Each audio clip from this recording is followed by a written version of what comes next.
Bienvenue à Métabolismo TV, votre source d'infos correctes sur le métabolisme et la santé. Cause des polypes dans la thyroïde. Je suis Franck Suarez, spécialiste de l'obésité et du métabolisme. Donc, je souhaite vous parler aujourd'hui de la cause des polypes thyroïdiens, ces excroissances qui se développent dans la thyroïde. Si vous avez des polypes dans la thyroïde, sachez que vous appartenez presque à la majorité. On estime qu'environ 40%, 45%, peut-être même la moitié de toutes les personnes ont des polypes dans la thyroïde.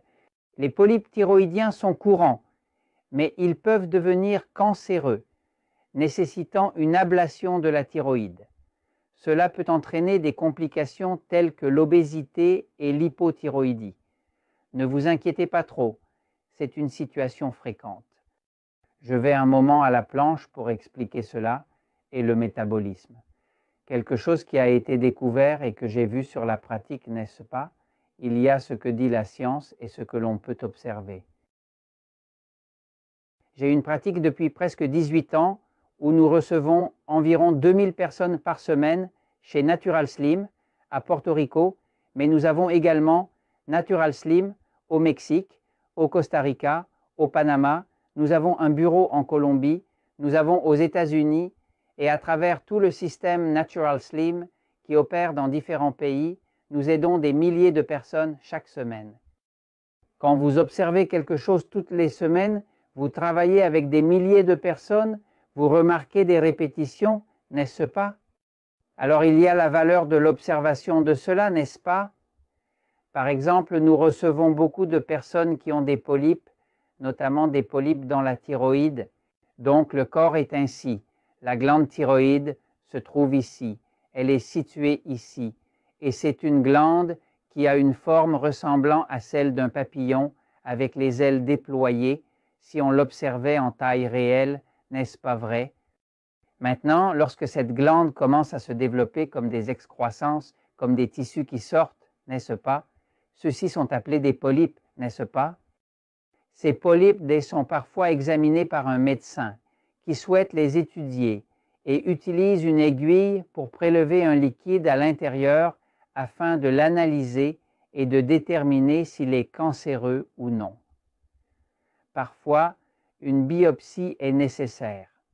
Parmi les personnes en surpoids, qui sont ma principale préoccupation chez Natural Slim, les polypes et les problèmes de thyroïde sont les plus courants. En d'autres termes, je lui dirais que parmi les visiteurs de Natural Slim qui cherchent notre aide pour perdre du poids, les 3/4 ont des polypes thyroïdiens. Certains ont un petit, d'autres ont de très gros, mais tout le monde a un polype thyroïde, c'est courant, n'est-ce pas? Maintenant, j'ai remarqué au fil du temps qu'une personne en surpoids nous dit qu'elle a des polypes à la thyroïde et nous montre parfois une échographie du médecin indiquant des polypes de 3 cm et 1,5 cm. Le médecin lui a dit qu'une opération pourrait être nécessaire. Ils viennent comme s'ils allaient lui donner le coup, ils vont lui faire la chirurgie, n'est-ce pas? Et nous avons remarqué que lorsque la personne maigrit, les polypes disparaissent de manière intéressante. C'est-à-dire que nous avons des cas de personnes qui nous arrivaient avec 4 polypes. 1 de 3, 1 de 2, 1 de 1,5, etc. Après 3-4 mois, la personne a perdu environ 15 kg ou 35 livres. L'une des choses qu'elle nous rapporte est que lors d'une échographie, les polypes se sont réduits à 1/5, à 1/3, à 1/4, voire ont disparu.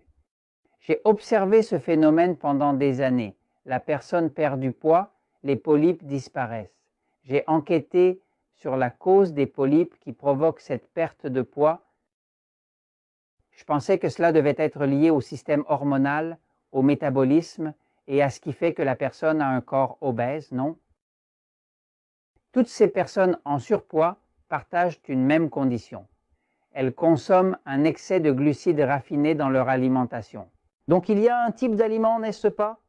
Il y a un type d'aliment que nous appelons aliments de type E, qui sont des ennemis du contrôle du diabète. Ce sont ceux qui font grossir. Les aliments de type E, qui sont le type d'aliments qui produit beaucoup de glucose et nécessite beaucoup d'insuline. C'est ce qui fait grossir.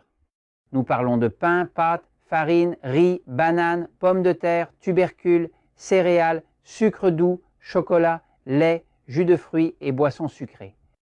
Ces types d'aliments, d'amidon et de sucre, sont les principaux producteurs de glucose, ce qui nécessite une production importante d'insuline pour les métaboliser. En mélangeant beaucoup de glucose et d'insuline, vous accumulez de la graisse. Autrement dit, prendre du poids nécessite un excès de glucose et d'insuline sans autre option. Si vous n'aviez pas d'excès d'insuline ni d'excès de glucose, vous ne pourriez pas prendre du poids. Vous resteriez aussi mince que Jorge, n'est-ce pas? Qu'est-ce qui se passe? Lorsqu'une personne entame un régime pauvre en glucides, quels éléments sont réduits dans son alimentation? La concentration de glucose dans le sang diminue, tandis que la production d'insuline diminue également. Ces deux-là diminuent, le corps élimine la graisse et la personne obtient un corps mince. Curieusement, les polypes se cassent aussi. En enquêtant, je constate que l'insuline n'est pas produite seule, l'insuline est fabriquée par le pancréas, mais le foie ici, le foie de ce côté, du côté droit, joue un rôle important dans le contrôle de l'obésité et du diabète. Dans l'organisme, le foie joue un rôle essentiel en produisant une substance appelée facteur de croissance insulinique, qui contribue à la régulation de la croissance et du métabolisme. Le facteur de croissance insulinique, aussi appelé somatomédine ou somatomédine C, est une protéine hormonale qui favorise la production de facteurs de croissance insulinique dans le foie lorsque l'insuline est élevée. Cette substance agit comme une hormone et joue un rôle essentiel dans la croissance et l'équilibre hormonal du corps. Le foie produit une quantité importante de facteurs de croissance insulinique en présence d'une concentration élevée d'insuline. Peu d'insuline, peu produite par le corps, donc une élévation de l'insuline entraîne une croissance importante. Que fait-il? Cela force les cellules à se diviser. Donc, une cellule se divise en deux, c'est la mitose, et maintenant il y a deux cellules, ces deux cellules se divisent en deux, et maintenant il y a 4 cellules, et c'est la mitose, la reproduction, n'est-ce pas? Que se passe-t-il? Lorsqu'il y a beaucoup de facteurs de croissance insulinique circulant dans le sang et que cela commence à toucher la thyroïde, l'ordre cellulaire que reçoit la thyroïde est de se reproduire et c'est pourquoi vous voyez que la thyroïde, qui est ainsi, comme un petit papillon aux ailes ouvertes, commence à développer des petites tumeurs, ce sont des polypes.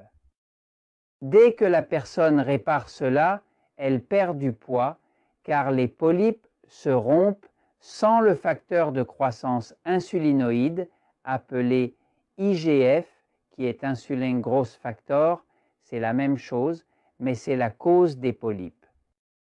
Nous avons observé régulièrement que la personne perd du poids, diminue le facteur de croissance mesurable en labo et les polypes disparaissent. Si vous avez des polypes, c'est vous qui les causez. Faites le régime 3-1 et les polypes disparaîtront automatiquement. Vous n'aurez plus de cancer ni rien d'autre. La vérité est toujours